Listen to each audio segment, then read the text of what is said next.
بسم اللہ الرحمن الرحیم۔ شروع اللہ کے نام سے جو بڑا مہربان اور نہایت رحم کرنے والا ہے۔ محترم ناظرین، السلام علیکم۔ وہ بادشاہ جس نے زمین پر جنت تعمیر کی لیکن اسے یہ دیکھنا بھی نصیب نہ ہو سکی، آج ہم اس کے بارے میں آپ کو بتاتے ہیں۔ اس کا نام شداد تھا۔ شداد کے بارے میں کہا جاتا ہے کہ اس نے ایک جنت بنائی تھی جو بہت بڑی تھی اور اس کی تعمیر میں کئی سال لگے تھے، لیکن شداد کو یہ جنت دیکھنی بھی نصیب نہیں ہوئی۔ تاریخ کی کتابوں میں شداد کا واقعہ تواتر کے ساتھ بیان کیا گیا ہے۔ شداد کے بارے میں مشہور ہے کہ وہ قوم عاد کا بادشاہ تھا۔ اسی قوم کی طرف حضرت ہود علیہ السلام کو بھیجا گیا تھا۔ اللہ تعالیٰ نے اس قوم کو غیر معمولی قد و قامت اور قوت عطا فرمائی تھی۔ ان میں ہر شخص کا قد کم از کم 12 گز کا ہوتا تھا۔ طاقت کا یہ حال تھا کہ بڑے سے بڑا پتھر جس کو کئی آدمی مل کر بھی نہ اٹھا سکیں، ان کا ایک آدمی ایک ہاتھ سے اٹھا کر پھینک دیتا تھا۔ یہ لوگ طاقت و قوت کے بل بوتے پر پورے یمن پر قابض ہو گئے۔ دو بادشاہ خاص طور پر ان میں بہت جاؤ جلال والے تھے۔ وہ دونوں بھائی تھے۔ ایک کا نام شدید تھا جو بڑا تھا، دوسرے کا نام شداد تھا، اس کے بعد تخت نشین ہوا۔ یہ دونوں وسیع علاقے پر قابض ہو گئے اور بے شمار لشکر و خزانے انہوں نے جمع کر لیے تھے۔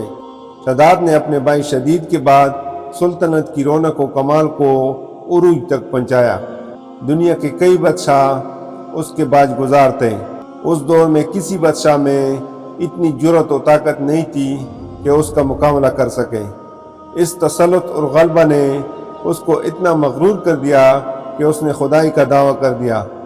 اس وقت کے علماء و مصلحین نے جو سابقہ انبیاء کے علوم کے وارث تھے اسے سمجھایا اور اللہ کے عذاب سے ڈرایا، تو وہ کہنے لگا جو حکومت اور دولت اور عزت اس کو اب حاصل ہے، اس سے زیادہ اللہ تعالیٰ کی عبادت کرنے سے کیا حاصل ہوگا؟ جو کوئی کسی کی خدمت و اطاعت کرتا ہے یا تو عزت و منصب کی ترقی کے لیے کرتا ہے یا دولت کے لیے کرتا ہے۔ مجھے تو یہ سب کچھ حاصل ہے، مجھے کیا ضرورت کہ میں کسی کی عبادت کروں؟ سمجھانے والوں نے یہ بھی کہا کہ یہ حکومت و دولت ایک فانی چیز ہے، جبکہ اللہ کی اطاعت میں اخروی نجات اور جنت کا حصول ہے، جو دنیا کی ہر دولت سے زیادہ قیمتی ہے۔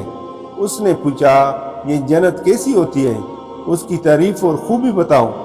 نصیحت کرنے والوں نے جنت کی وہ صفات جو انبیاء کرام علیہ السلام کی تعلیمات کے ذریعے ان کو معلوم ہوئی تھیں اس کے سامنے بیان کی، تو اس نے کہا مجھے اس جنت کی ضرورت نہیں، ایسی جنت تو میں خود دنیا میں ہی بنا سکتا ہوں۔ اس دن شداد کی مسلسل یہ کوشش رہی کہ وہ ایک ایسا شہر تعمیر کرائے جو ہر لحاظ سے جنت جیسا ہو۔ اس نے اپنے بانجے ضحاک کو، جو ایران کا حاکم تھا، کہلا بھیجا کہ جتنا سونا چاندی تمہارے پاس جمع ہے وہ فوراً میرے پاس بھیج دو۔ ضحاک نے ایسے ہی کیا۔ شداد نے پورے ملک میں اپنے کرندے روانہ کیے جو بہت بڑی مقدار میں سونا چاندی جمع کر کے لائے۔ شداد نے جنت بنانے کے لیے ملک شام میں ایک صحت افزا مقام کا انتخاب کیا اور ماہر معماروں کے ذریعے وہاں ایک مضبوط اور مستحکم فصیل تعمیر کرائی، جس کے اندر سونے اور چاندی کا محل تعمیر کرایا اور اس کی دیواروں کو قیمتی جواہر سے سجایا۔ اس نے شہر کے وسط میں ایک ایسی نہر بنائی جس کے پانی میں سنگریزوں کی بجائے ہیرے جواہرات بہتے تھے۔ سونے کے ایسے درخت لگوائے جن کے خوشوں میں مشک و عنبر بھرا گیا تھا۔ جب ہوا چلتی تو مشک و عنبر کی خوشبو پوری شہر میں پھیل جاتی۔ بیان کیا جاتا ہے کہ شداد نے محل کے چاروں طرف سونے کی اینٹوں سے 12,000 کمرے تعمیر کرائے اور ہر کمرے کو یاقوت اور ہیرے جواہرات سے مزین کیا گیا اور اطراف و جوانب سے خوبصورت اور جوان عورتوں کو وہاں لایا گیا۔ یہ عظیم و شان جنت نما شہر 300 یا 500 سال میں مکمل ہوا۔ کہا جاتا ہے کہ شداد کی عمر 900 برس تھی۔ جنت مکمل ہونے کے بعد شداد کو اس کی تکمیل کی اطلاع دی گئی۔ اطلاع ملتے ہی شداد بہت بڑا لشکر لے کر اپنی جنت کی جانب روانہ ہو گیا۔ جب وہ جنت کے دروازے پر پہنچا، گھوڑے سے نیچے اترنے لگا۔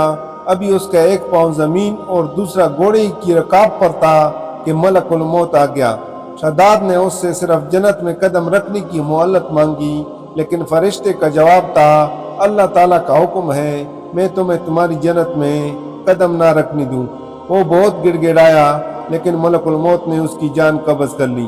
وہ زمین پر دوسرا قدم نہ رکھ سکا۔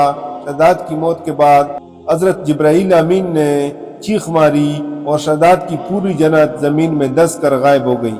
شداد کا انجام قوم عاد کے لیے کافی تھا، لیکن جب انسان کی عقل پر غرور کا پردہ پڑا ہوتا ہے تو وہ شداد ہو یا شدید اسے کسی کا انجام دکھائی نہیں دیتا۔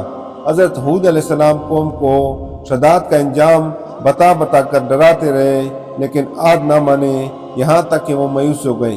اللہ تعالیٰ نے انہیں ساتھیوں کے ساتھ علاقے سے نکلنے کا حکم دے دیا اور وہ قوم کو آخری بار سمجھا کر احقاف سے نکل گئے۔